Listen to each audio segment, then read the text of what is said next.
मैं रजत मिश्रा आप सभी का स्वागत करती हूँ।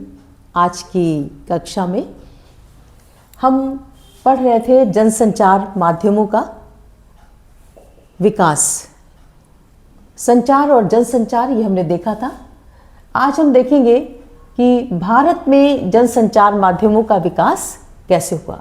लेकिन इससे पहले कि हम आज की क्लास को शुरू करें, आप चैनल को कर लें सब्सक्राइब, जिसमें इसी तरह के वीडियो आप तक बराबर पहुंचते रहें। तो भारत में जनसंचार माध्यमों का विकास ये देखने के लिए पहले हम संचार को ही एक बार देखेंगे कि इससे पहले की कक्षा में ये बात आपको बताई थी कि संचार की प्रक्रिया कभी रुकती नहीं।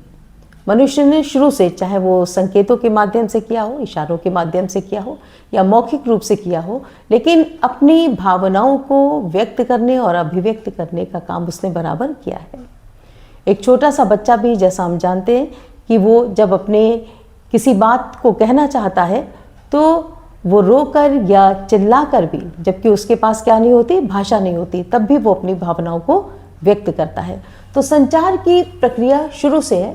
तो जनसंचार माध्यमों के विकास को देखने के लिए हम पौराणिक काल से देखेंगे कि कैसे उस समय भी संचार की प्रक्रिया, यानी ये जनसंचार के जो रूप थे वो हमारे पास थे।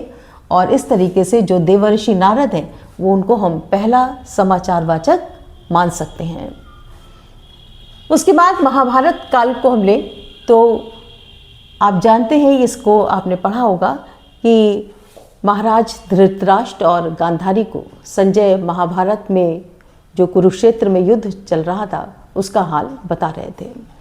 तो कोई ना कोई जनसंचार माध्यम हमारे पास रहा होगा, जिससे, जैसा कि आज हम लाइव टेलीकास्ट देखते हैं, सीधा प्रसारण देखते हैं, तो उस तरह का कोई ना कोई जनसंचार माध्यम रहा होगा जिसके माध्यम से ये जो कार्य था वो संभव हो सका कि किस तरीके से उन्होंने कुरुक्षेत्र में हो रहे युद्ध का वर्णन महाराज धृतराष्ट्र और गांधारी को सुनाया। उसके बाद राज दरबारों की स्थिति हम अगर देखें तो वहाँ भी स्थायी महत्व के संदेशों के लिए राजा लोग क्या करते थे, शिलालेख बनवाए उन्होंने, और शिलालेखों पर उन्होंने अपने जो भी अपना, चाहे वो शासन काल हो या शासन से संबंधित कोई बात हो, उसको उन्होंने कहाँ लिखा, शिलालेख पर लिखा। उस समय संदेशों के लिए क्या हुआ, धीरे धीरे कच्ची स्याही और रंगों का प्रयोग होने लगा और रोजनामचा लिखने के लिए, यानी जो डायरी जिसमें प्रतिदिन का कार्य लिखते थे वो वही जिस तरीके से कहलाती है, तो उसके लिए कर्मचारी नियुक्त किए जाने लगे और धीरे धीरे क्या हुआ, जनसंचार माध्यमों का धीरे धीरे और विकास होने लगा। उसके बाद हमारे लोक माध्यम, जिन्होंने क्या किया, संचार के इस कार्य को और भी ज़्यादा आगे तक पहुंचाया और लोगों तक पहुंचाने का काम किया।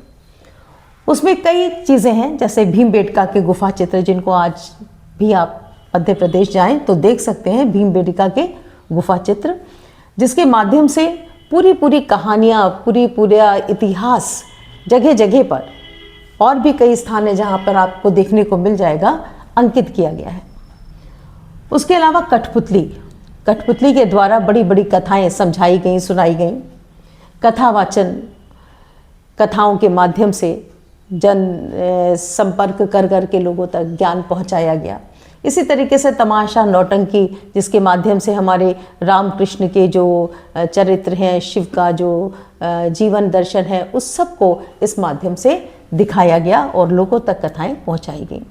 तो ये जिस समय हमारे पास ये आधुनिक जनसंचार के साधन, यानी समाचार पत्र, रेडियो, टेलीविज़न, सिनेमा, इंटरनेट, ये सब हमारे पास जब नहीं थे, तब भी जनसंचार की जो प्रक्रिया थी, जो प्रोसेस थी, वो बराबर चलती रहती थी।